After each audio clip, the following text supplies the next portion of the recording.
I never thought I would be the kind of person writing one of these stories, but I've learned the hard way that silence protects the wrong people, and if sharing this helps even one person see the warning signs earlier than I did, then it's worth laying it all out. 5 years ago, I met him when he was still in medical school, exhausted, ambitious, and constantly talking about the future he wanted to build. He was charming in that quiet, earnest way that makes you feel chosen rather than impressed, and I was at a point in my life where stability mattered more to me than grand gestures. I had already established my career, paid off my student loans, and learned how to live within my means. When he talked about becoming a doctor, about helping people, about how hard it was to balance work and study, I didn't hear entitlement or expectation. I heard someone who needed support. At first, it was small things, helping with groceries, covering rent one month when his scholarship payment was late, picking up extra shifts at my job so he could focus on exams. He always thanked me, always promised it was temporary, always reminded me that one day we'd look back on those lean years together. Slowly, this support became structural. I paid tuition gaps when grants fell short. I handled utilities, insurance, and car repairs. I told myself this was partnership, that relationships weren't always equal at the same time, only equal over time. Whenever doubt crept in, I dismissed it by reminding myself that love wasn't transactional, that belief in someone mattered more than keeping score. Friends raised concerns, gently at first, then more directly, but I defended him fiercely. I said he was under pressure, that medical school broke people, that he would be different once he was done. He talked constantly about our future, about the house we'd buy after residency, the vacations we'd take once his schedule stabilized. I held on to those words like a promise, even when I noticed that gratitude had slowly shifted into expectation. By the third year, he no longer asked before I covered expenses. He simply informed me. When I hesitated, he framed it as sacrifice for the greater good, for the life we were building together. I started feeling guilty for questioning anything, as though love meant endurance without discomfort. Looking back, I can see how subtly the power dynamic changed, how my financial support became invisible, while his ambition was treated as the centerpiece of our relationship. He rarely asked about my work anymore, rarely celebrated my achievements, but I brushed that off as stress. I was proud of him, proud of being someone he could rely on, proud of surviving together. When his final year arrived, everything revolved around exams, interviews, and clinical rotations. I rearranged my life around his schedule without thinking twice, believing this was the last stretch before everything balanced out. The day he graduated, I sat in the audience feeling like I had crossed the finish line too, my chest tight with relief and pride as his name was called. He smiled, waved, and for a brief moment I believed every sacrifice had been validated. We celebrated with dinner that night, and he thanked me publicly, calling me his rock, his support system, the reason he made it through. I went to bed that night believing we had finally arrived at the beginning of the life we'd planned. What I didn't know then was that the version of the future he'd been imagining no longer included me, and that the years I had spent believing in us were about to be reframed, not as love or partnership, but as something he had outgrown. The shift didn't happen all at once, which is what made it so hard to recognize what I was living inside it. After graduation, I expected relief, maybe even a brief pause where we could finally breathe and reconnect. But instead, he became distant in a way that felt deliberate rather than overwhelmed. His conversations were suddenly filled with new names, attendings, residents, administrators, and a new vocabulary that seemed to place me just outside the world he was stepping into. I noticed how often he mentioned appearances now, how important it was to look professional, how certain events required a certain image. At first, I assumed he was just adjusting to a new environment, learning the unspoken rules of a competitive field, but something in his tone unsettled me. He started critiquing small things about me that had never bothered him before: how I dressed, how I spoke in public, how I laughed too loudly when I was comfortable. None of it was cruel outright, but it carried an undercurrent of embarrassment, as if I were something he needed to refine. When I asked what was wrong, he brushed it off, saying he was just stressed that I was reading too much into things. I wanted to believe him because believing him was easier than confronting the possibility that the future I'd sacrificed for was quietly being rewritten without my consent. A few weeks later, he asked if we could talk, and I felt that familiar tightening in my chest that signals something is about to break. He sat across from me with an expression that looked rehearsed, careful, almost professional, and told me he had been doing a lot of thinking. He said he was grateful for everything I had done, that he would never forget my support, but that he felt we had grown in different directions. I waited for the part where we worked through it, where compromise entered the conversation, but it never came. Instead, he explained that his career required a certain standard, a certain image, and that he needed a partner who could move comfortably in that world. When I asked him what that meant, he hesitated just long enough to tell the truth without fully owning it. He said he needed a woman on his level, someone he wouldn't feel embarrassed bringing to professional events, someone who fit the life he was stepping into now. The words landed with a clarity that was almost surgical, cutting through years of shared struggle in a single moment. I remember staring at him, trying to reconcile this man with the one who had once cried at my kitchen table over failed exams, the one who promised me we were a team. That was when he handed me the divorce papers, already prepared, already signed, as if this had been a logistical step rather than the destruction of a marriage.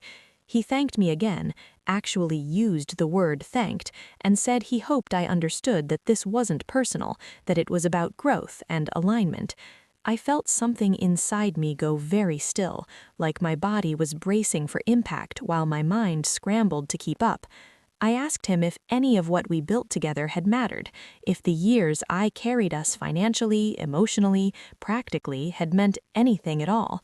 He said they had, but that they belonged to a different phase of his life, one he was ready to move beyond. In that moment, I understood that he hadn't seen our sacrifices as shared, he had seen them as stepping stones, and I was one of them. I signed nothing that day. I told him I needed time, not because I thought it would change his mind, but because I needed to sit with the reality that the man I had invested in didn't see me as a partner, only as a means.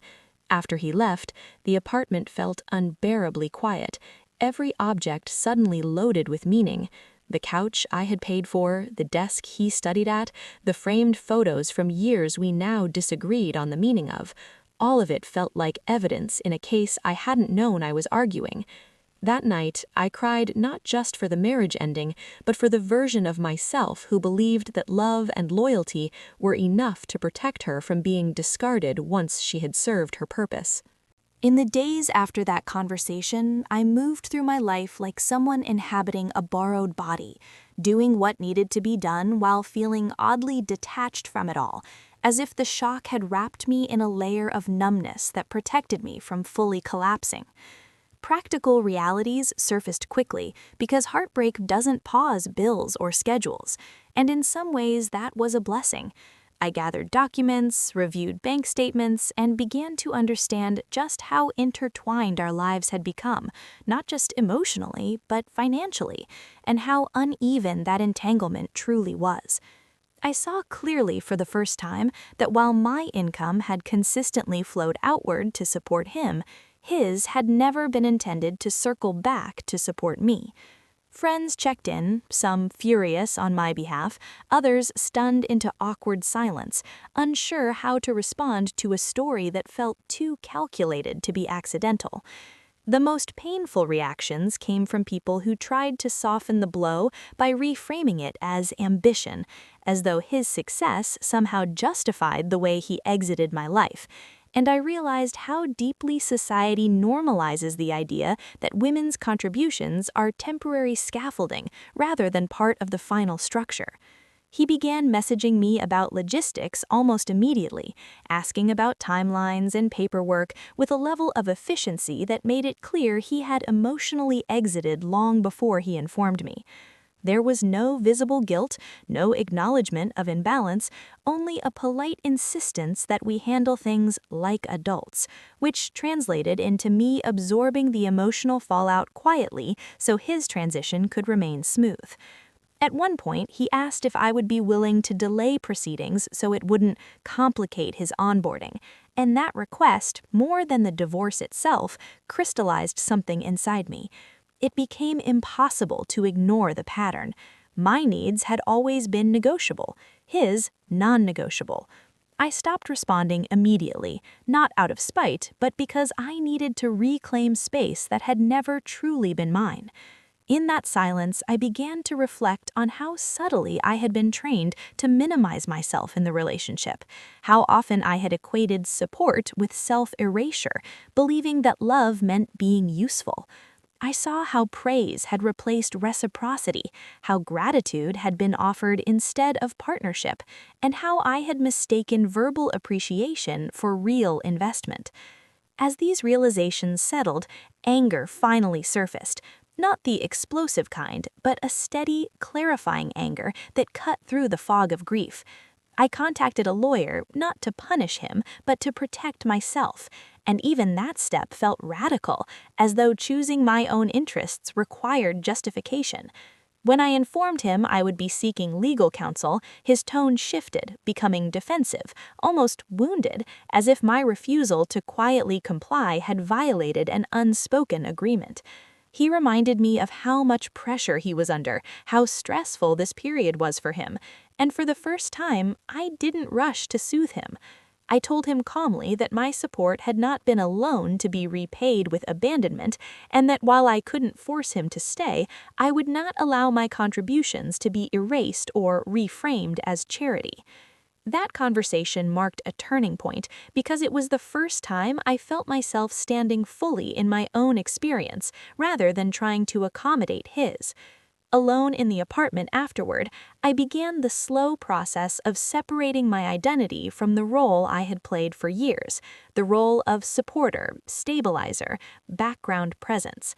I realized how much of my self-worth had been tied to being needed and how dangerous that had been in a relationship with someone who measured people by utility and optics. Sleep came in fragments, punctuated by moments of clarity and waves of grief, but beneath it all was a growing sense of resolve. I wasn't grieving just the loss of a partner, I was mourning the illusion that sacrifice guarantees loyalty, that investing in someone ensures they will invest back. And as painful as that lesson was, it carried with it an unexpected strength, because once the illusion shattered, it could never again be used against me. As the legal process moved forward, I started to notice how differently people reacted once the story was no longer framed as a sad breakup, but as a pattern of calculated abandonment. And those reactions taught me almost as much as the marriage itself had. Some people finally let their anger surface, admitting they had never trusted his intentions but hadn't wanted to interfere, while others grew uncomfortable, as if acknowledging the imbalance meant questioning systems they benefited from or believed in. I watched how easily sympathy shifted toward him once his status changed, how quickly people excused his behavior as the inevitable byproduct of success, and that realization was sobering. It became clear that what happened to me wasn't just personal, it was cultural. We live in a world that celebrates ambition while quietly endorsing the collateral damage it leaves behind, especially when that damage takes the form of unpaid emotional and financial labor. During mediation, he spoke confidently about the future, about residency, about relocation, while I sat there cataloging the past, listing contributions that had once been invisible and were now being reduced to numbers on a page. He seemed genuinely surprised that I had documentation, receipts, timelines, proof, and that surprise told me everything I needed to know about how little he had expected resistance. To him, my role had ended the moment his diploma hit his hands. The idea that I might assert value beyond that point disrupted the narrative he had built for himself. Outside those meetings, I focused on rebuilding routines that belonged solely to me, not as a distraction, but as a form of reclamation. I took control of my finances with a precision I hadn't exercised in years, not because I lacked capability before, but because I had been encouraged to prioritize his needs over my own stability. I reconnected with parts of myself that had been quietly set aside, ambitions I had postponed, goals I had downplayed so they wouldn't compete with his. The more I did this, the clearer it became that I hadn't lost myself overnight. I had been gradually shrinking to fit beside him, and now there was space again to expand. Occasionally, guilt crept in, an old reflex telling me I was being too harsh, too demanding, too focused on myself. But I learned to recognize that voice as conditioning rather than conscience. It was the echo of years spent being praised for selflessness and subtly discouraged from expecting reciprocity. When he attempted one last conversation, framing his departure as something that hurt him too, I listened without interrupting, and for the first time, I didn't feel compelled to validate his pain. I acknowledged it without absorbing it, understanding that empathy doesn't require self-sacrifice. That boundary felt transformative, a quiet assertion that my emotions mattered just as much as his narrative. As the divorce finalized, there was no dramatic closure, no apology that suddenly made sense of everything, just a signed document and a profound sense of finality. What surprised me most was the absence of relief. Instead, there was clarity. I saw the relationship for what it had been, not a mutual climb, but a one-sided investment justified by promises that evaporated once they were no longer useful. In that clarity, I found something steadier than closure: self-trust. I trusted my memory, my instincts, my interpretation of events, and that trust felt like reclaiming territory I hadn't realized I'd lost. I stopped wondering what I could have done differently and started asking why I had been willing to accept so little in return for so much. That question didn't carry shame anymore, it carried resolve. I knew now that love without respect is just endurance, and endurance, no matter how romanticized, is not a foundation for a life.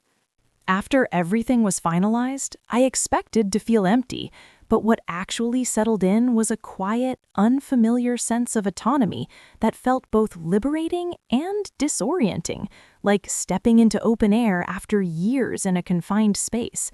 For the first time in a long while, my decisions didn't need to be filtered through someone else's priorities, timelines, or ambitions, and that freedom forced me to confront how much of my life I had unconsciously deferred. I started noticing how often I had framed my own goals as flexible while treating his as sacred, how I had postponed promotions, declined opportunities that required relocation, and reshaped my long-term plans to align with a future that was never guaranteed. These realizations didn't come with bitterness so much as a sobering clarity about how easily love can become asymmetrical when one person's dreams are treated as central and the other's as supportive accessories. I also began to understand how deeply I had internalized the idea that being indispensable was a form of security, that if I made myself useful enough, valuable enough, I would never be abandoned. That belief, once comforting, now revealed itself as a quiet trap, one that rewarded overextension and punished self-advocacy. Conversations with friends took on new depth as I allowed myself to speak honestly, not just about what had happened, but about how it had felt to slowly disappear inside a relationship while telling myself I was being generous. Some friends admitted they had noticed my exhaustion, my constant justification of his behavior, my reluctance to prioritize myself, and their honesty, though painful, helped me see the pattern more clearly. I realized that my story wasn't unique, that many people, especially women, are conditioned to equate love with patience, support, and sacrifice, while ambition and self-interest are framed as admirable traits when expressed by someone else. As I rebuilt my routines, I became more intentional about boundaries, not just in romantic relationships, but in every area of my life. I learned to say no without explanation, to ask for what I needed without apology, and to recognize when gratitude was being offered in place of real commitment. There were moments when I missed the version of him I had believed in, the shared jokes, the imagined future, but I no longer missed the role I had played in sustaining that illusion. Occasionally, news filtered back to me through mutual acquaintances, updates about his residency, his new social circle, his apparent success. And while those updates once would have sent me spiraling into comparison, they now felt oddly irrelevant. I wasn't competing with him anymore because I had stopped measuring my worth against his trajectory. Instead, I focused on rebuilding confidence in quieter, more grounded ways, celebrating achievements that were once overshadowed by his milestones. I invested in therapy, not to dissect every moment of the marriage, but to understand why I had accepted imbalance as normal, and to ensure I wouldn't repeat that pattern under a different name. Through that work, I learned that accountability doesn't require blame, and that compassion for myself didn't diminish the seriousness of what I had endured. It honored it. The most unexpected change was how my relationship with money shifted. What once felt like a tool for survival and support became a symbol of agency, a reminder that my labor had always had value, even when it wasn't acknowledged. I created savings goals that belonged solely to me, plans that didn't hinge on someone else's approval or presence, and that act alone felt like reclaiming a future that had been deferred. Slowly, the narrative I told myself changed from one of loss to one of hard-earned wisdom. I stopped asking why he did what he did and started focusing on what I would do differently moving forward. In that shift, I found peace, not the kind that erases pain, but the kind that coexists with it, grounded in the knowledge that I survived something that tried to reduce me to a stepping stone, and emerged with a clearer sense of who I am and what I deserve. By the time the dust fully settled, I realized that healing wasn't something that happened after everything was over. It was something that unfolded in layers, often surfacing in moments I didn't expect. There were days when I felt strong and grounded, convinced that I had not only survived the betrayal, but grown beyond it. And then there were days when something small, a comment from a coworker, a scene in a movie, a casual mention of medical school, would reopen the wound in ways that surprised me. What changed, though, was how I responded to those moments. Instead of questioning my worth or replaying conversations in search of a different outcome, I allowed myself to feel the sadness without attaching it to self-blame. I began to understand that grief isn't a straight line, and that revisiting pain doesn't mean you're moving backward. Sometimes it means you're processing a deeper layer you couldn't access before. I also started paying attention to how differently I now approached relationships, even casual ones. I noticed myself listening more closely to how people spoke about reciprocity, how they handled accountability, how they responded when I set even minor boundaries. Where I once would have explained myself excessively or softened my needs to avoid discomfort, I now spoke plainly, and the simplicity of that felt revolutionary. Some people adjusted easily, respecting the shift, while others drifted away, revealing that they had been drawn to a version of me that no longer existed. That loss, while occasionally painful, felt honest, and I learned to trust the space it created. Professionally, I began pursuing opportunities I had once postponed, not out of resentment, but out of a renewed sense of ownership over my life. I applied for roles that challenged me, negotiated my salary without apology, and stopped minimizing my experience to make others comfortable. Each small act of self-advocacy reinforced the truth that I had never lacked value. I had simply been in an environment that benefited from me underestimating it. What stayed with me most, though, was the shift in how I understood love. I no longer saw it as something proven through endurance or sacrifice alone, but as something reflected in consistency, respect, and shared accountability. I stopped romanticizing struggle and started valuing ease, not the absence of effort, but the presence of mutual care. Occasionally, I wondered if he ever reflected on what he had done, if the success he chased ever felt hollow, knowing what it cost someone who believed in him when no one else did. But those thoughts no longer consumed me. They passed through without settling, reminders of a chapter that had ended. I learned that closure doesn't always come from answers or apologies, but from the quiet certainty that you will not abandon yourself again. Looking back, I no longer see those 5 years as wasted, even though they were painful, because they taught me boundaries I once didn't know how to draw, and self-trust I once outsourced to someone else's approval. I see now that generosity without discernment can become self-erasure, and that love, to be healthy, must leave room for both people to stand fully in themselves. The woman who once believed a ring could guarantee loyalty is not the woman writing this now. I am someone who understands that commitment is proven not by words or milestones, but by how someone treats you when they no longer need you to get where they're going. And while I would never wish this experience on anyone, I can say with certainty that walking through it taught me how to choose myself without guilt, how to build a future that doesn't depend on being convenient or impressive to someone else, and how to recognize that my worth was never tied to the role I played in someone else's success. What surprised me most as more time passed was how my perspective continued to evolve long after the immediate pain had faded, almost as if my mind was quietly rearranging the lessons when I wasn't looking. I began noticing patterns, not just in that relationship, but in earlier moments of my life that I had once dismissed as insignificant.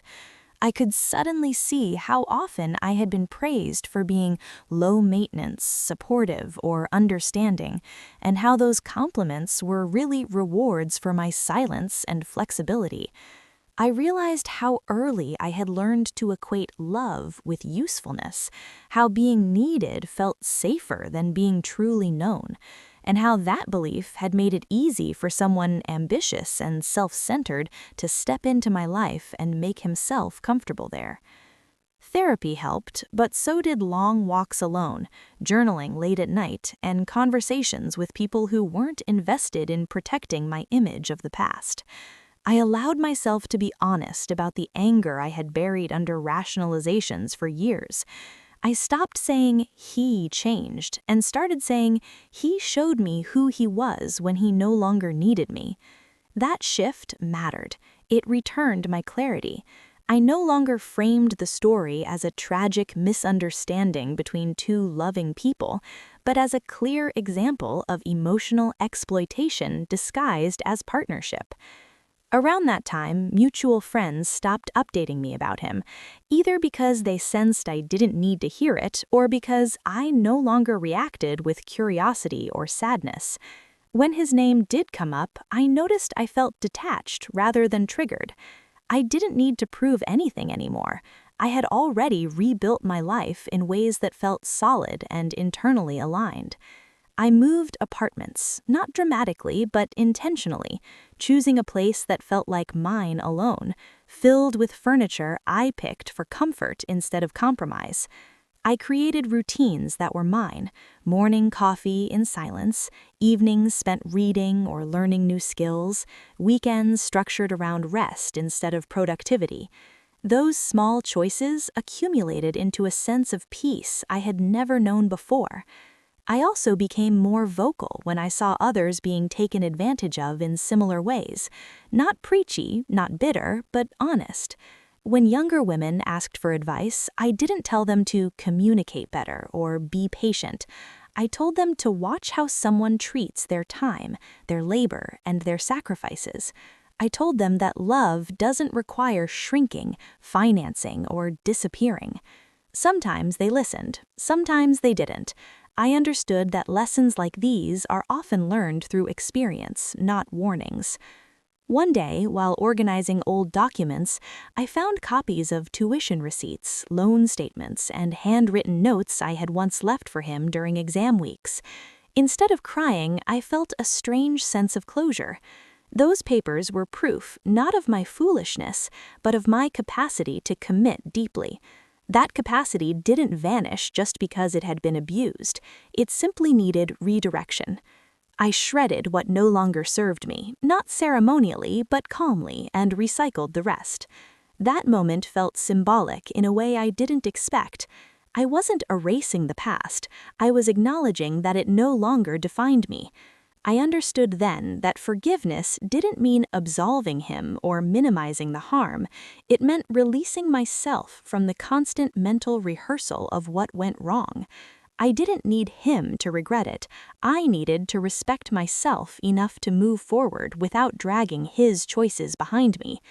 And as my life continued to expand in quiet, meaningful ways, I came to accept that some people enter your life not to stay, but to teach you exactly where your boundaries should have been all along.